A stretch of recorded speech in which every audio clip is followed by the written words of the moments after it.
اللہ کے ولیوں کی شان سنیں کہ اللہ کے ولیوں کی شان کیا ہوا کرتی ہے، اور اللہ کے ولیوں کی بارگاہ میں جانے سے ہمیں ملتا کیا ہے، اللہ کے ولیوں کی بارگاہ میں ہمارے لیے کتنا کچھ ہے۔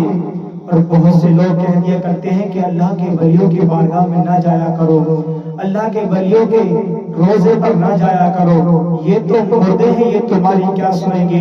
لیکن خدا کی قسم، آؤ میں آپ کو بتاتا ہوں کہ اگر اللہ کے ولیوں کی بارگاہ میں جانے سے ملتا کیا ہے، اللہ کے ولیوں کو پکارنے سے آخر کار ملتا کیا ہے، اللہ کے ولیوں کے نام سے آخر کار ملتا کیا ہے۔ خدا کی قسم، اگر تم کسی بھی پریشانی میں ہو تو اللہ کے ولیوں کی بارگاہ میں جایا کرو، اللہ کے ولیوں کو پکارا کرو، دیکھنا تمہیں کتنا کچھ ملے گا۔ آؤ اس واقعے سے آپ کو سمجھاتا ہوں۔ بہجت الاسرار شریف کے اندر لکھا ہے، حضرت سیدنا ابو سعد عبداللہ بن احمد بغدادی ازدی علیہ رحمہ اللہ فرماتے ہیں کہ میری 16 سال کی بیٹی تھی، وہ کسی کام سے چھت پر چڑھی، اور چھت پر چڑھی جب میں اس کے بعد کافی ٹائم ہو گیا میں چڑھا، میں نے دیکھا کہ میری بیٹی چھت پر نہیں ہے۔ جب اتنا دیکھا میں فوراً اپنی چھت سے اترا، اترنے کے بعد حضور غوث پاک شیخ محی الدین شیخ عبد القادر جیلانی بغدادی رحمت اللہ تعالی علیہ کی بارگاہ میں گیا، اور جا کر کے کہنے لگا، یا غوث پاک، میری 16 سالی بیٹی تھی جو چھت پر کسی کام سے چڑھی تھی، لیکن غوث پاک وہ پتہ نہیں ہے، لاپتہ ہو رہی ہے، اس کو کوئی اٹھا کر کے لے گیا ہے۔ غوث پاک نے کہا کہ شام کو تم کرختی جنگل کی طرف جانا، اور 5 ٹیلے پر جا کر کے ایک نشان کھینچنا، گول دائرہ کھینچنا، اور اس میں بیٹھ جانا، اور جس وقت گول دائرہ کھینچو تو بسم اللہ علی نیت عبد القادر پڑھ کر کے کھینچنا، اور پھر بیٹھ جانا۔ تمہارے پاس رات میں جن آئیں گے، مختلف قسم کی ان کی صورتیں ہوں گی، تمہیں آ کر کے ڈرائیں گے، لیکن تم ڈرنا مت، تمہیں ورغلائیں گے لیکن تم ورغلانا مت۔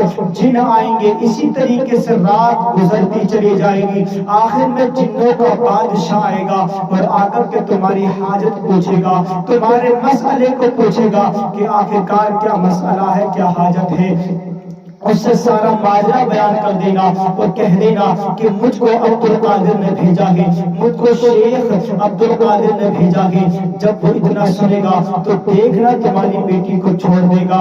حضرت سیدنا ابو سعد عبداللہ بن احمد بغدادی ازدی علیہ رحمہ اللہ اس بات کو سن کر کے، اس عمل کو سن کر کے فوراً شام کو گھر آتے ہیں، کرخی جنگل کی طرف جاتے ہیں، اور جا کر کے 5 ٹیلے پر جا کر کے گول دائرہ کھینچتے ہیں، اور گول دائرہ کھینچنے کے بعد بسم اللہ علی نیت عبد القادر کہہ کر کے بیٹھ جاتے ہیں۔ اس کے بعد رات گزرتی چلی جاتی ہے، جن آتے ہیں، مختلف قسم کی ان کی شکلیں ہوا کرتی ہیں، ڈراؤنی ہوتی ہیں، آ کر کے ڈراتے ہیں، لیکن کسی جن کی ہمت نہیں تھی کہ غوث اعظم کے نام کی برکت کی وجہ سے ان کے پاس بھی آ سکے۔ اس کے بعد کہتے ہیں کہ جنوں کا سلسلہ آتا جاتا تھا، چلتا تھا، آتے جاتے تھے، ان کو گروہ چلے جاتے تھے، آخر میں ان کا بادشاہ آیا گھوڑے پر، جنوں کا گروہ تھا، آ کر کے پوچھا آخرکار تمہاری حاجت کیا ہے؟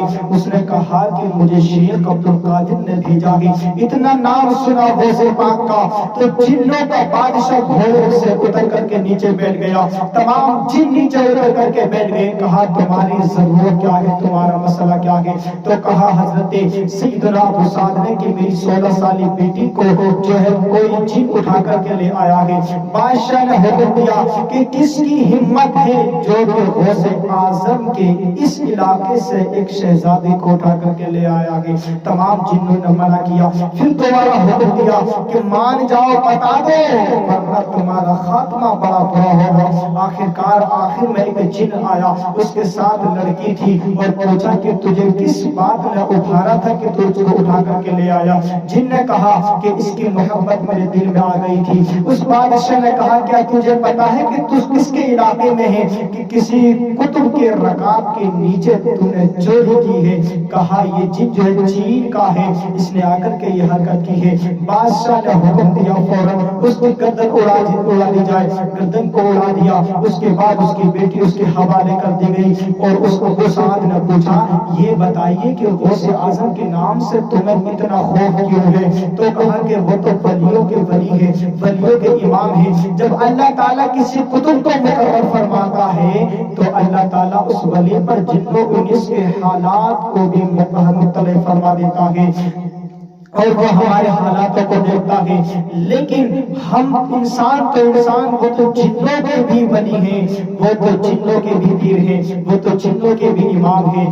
آج کے بعد اگر کسی نے یہ حرکت کی ہے تو سمجھ جانا کہ میں اس کا برا حال کروں گا۔